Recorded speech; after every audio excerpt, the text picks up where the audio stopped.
Agad plinano ng Incident Management Team ang isinagawang search and rescue operation kahapon April 15 matapos matanggap ang impormasyon ng pagkalunod ng 3 minor de edad na naligo sa karagatang sakop ng Barangay San Ramon sa Siruma, Camarines Sur. 3 team ang naghanap sa mga biktima para sa search and rescue operation at pasado alas 9 ng parehong araw nang matagpuan ang 2 sa 3 biktima na agad nilapatan ng mga otoridad ng first aid at CPR. Sa pag-iimbestiga ng mga otoridad, pasado alas 7 ng umaga na mangyari ang insidente. Napunta umano sa malalim na bahagi ng dagat ang mga biktima at tinangay ng malakas na alon. Tatlong kabataan na nagkakaedad 14, 15, and 16. And according to our initial investigation, ang mga victims po na ito ay mga bisita from lahat sila from San Jose Pili, Camarines Sur, na accordingly mag-a-attend ng isang occasion sa Barangay San Ramon.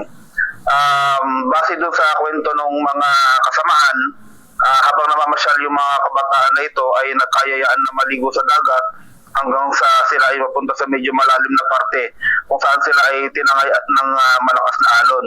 Naidala pa sa Siruma Hospital ang 2 ngunit idineklarang dead on arrival habang nakaligtas naman ang isa nilang kasamahan na nasa BMC ngayon. Dahil summer season pa at isa ang Siruma sa dinarayo ng mga ekskursyonista, paalala ng pulisya. Ang PNP naman po patuloy pa rin po ang deployment po ng ating kapulisan, lalong-lalo na po ngayong summer vacation.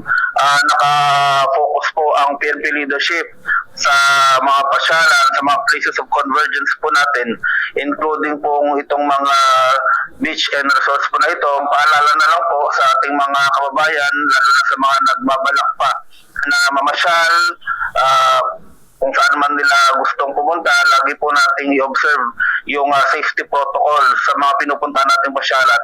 At palaging isaalang-alang ang kaligtasan, lalo na po yung sa part ng ating mga magulang at mga guardian na magbantayan pong mabuti ang ating mga anak upang maiwasan ang simula incident na mangyari ulit sa hinaharap. Jan Amador, CSN.